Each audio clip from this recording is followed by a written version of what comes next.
Hello दोस्तों, welcome back to curious Sharif for the daily dose of Indian football. तो सबसे पहले बात करते हैं AFA president mister Kalyan Chaubey ने रिसेंटली यूपी के सीएम योगी आदित्यनाथ के साथ मुलाकात की है एंड वहां पे उन्होंने डिस्कस किया है कि किस तरह से फुटबॉल को यूपी में प्रमोट किया जाए, किस तरह से कंपेटिटिव स्ट्रक्चर बनाया जाए एंड ओवरऑल प्लेयरों का किस तरह से बेटर तरीके से डेवलपमेंट हो पाए, इसके रिगार्डिंग उनके साथ चर्चा हुई है।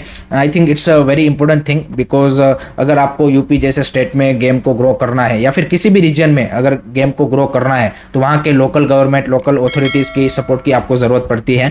एंड यूपी जैसे स्टेट में अगर आप इस गेम को ग्रो कर पाते हो देन आई थिंक आगे आने वाले सालों में और भी ज़्यादा आपको बेटर टैलेंट मिलेगा बिकॉज टैलेंट की कोई कमी है नहीं and largest population wise state भी है। So I think it's a good initiative but the main thing is कि इसका एग्जीक्यूशन किस तरह से होता है। I think that's the most important thing. हमने देखा है कि पास्ट में भी काफ़ी सारे ऐसे डिस्कशन बाकी लोगों के साथ भी हुए हैं। अब एग्जैक्ट क्या उनका प्लान लेके आते हैं एंड किस तरह से उसको इम्प्लीमेंट करते हैं वो सबसे ज़्यादा इंपॉर्टेंट चीज़ है।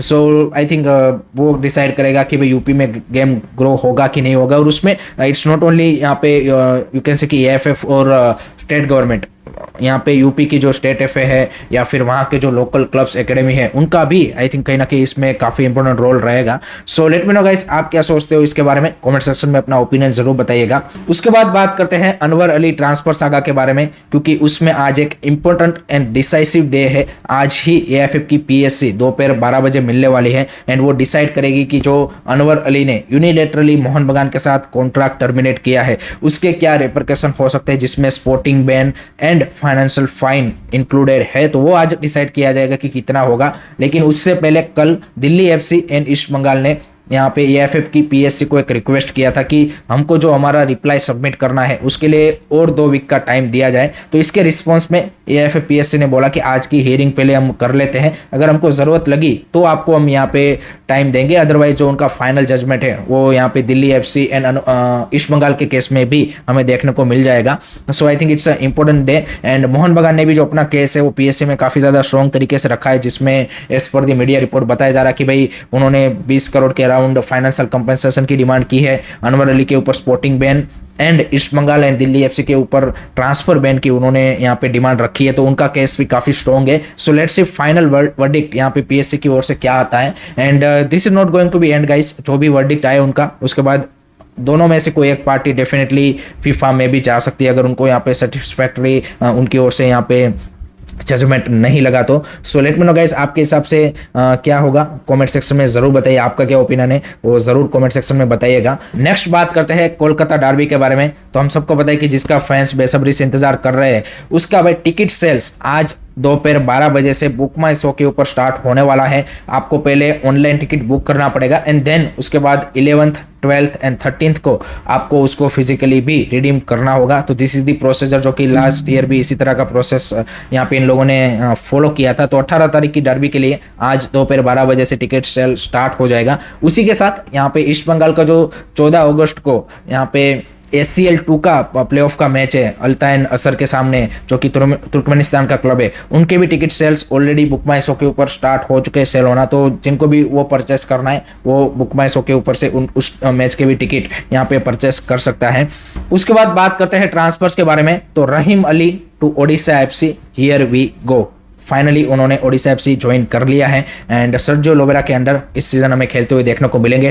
No doubt 2 foreign striker Mauricio and Roy Krishna already Odisha FC के पास है। तो देखना ये इंटरेस्टिंग होगा कि किस तरह से रहीम अली को सर्जियो लोबेरा यूटिलाइज करते हैं, कितना गेम टाइम मिलता है वो काफ़ी ज़्यादा ज़रूरी होगा। क्या उनको नेचुरल अपनी जो पोजिशन है स्ट्राइकर की वहाँ पर खेलने को मिलेगा या फिर थोड़ा सा वाइड विंगर के रोल पर यहाँ पे खेलते हुए दिखेंगे। सो वो एक इंपॉर्टेंट चीज़ होगी एंड हमने जनरली देखा है कि सर्जियो लोबेरा दोनों स्ट्राइकर के साथ कम ही खेलते हैं। So I think it will be interesting to see कि कितना गेम टाइम रहीम अली को मिलता है।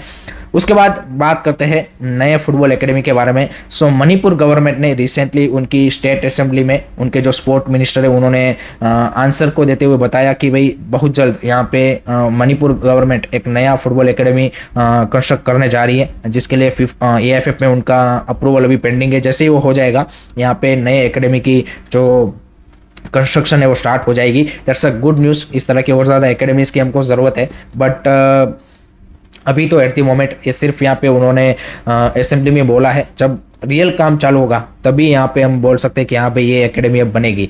दूसरी साइड इंटर काशी ने अपनी रेसिडेंशियल एकेडमी के लिए फेज 2 के ट्रायल्स यहाँ पे बहुत जल्द स्टार्ट करने वाले हैं, जो कि यूपी के बाकी जो स्टेट सिटी है जैसे कि आपके आगरा हो गए, नोएडा, गाजियाबाद, इस तरह के जो सिटी है, झांसी, इन सब में किए जाएंगे।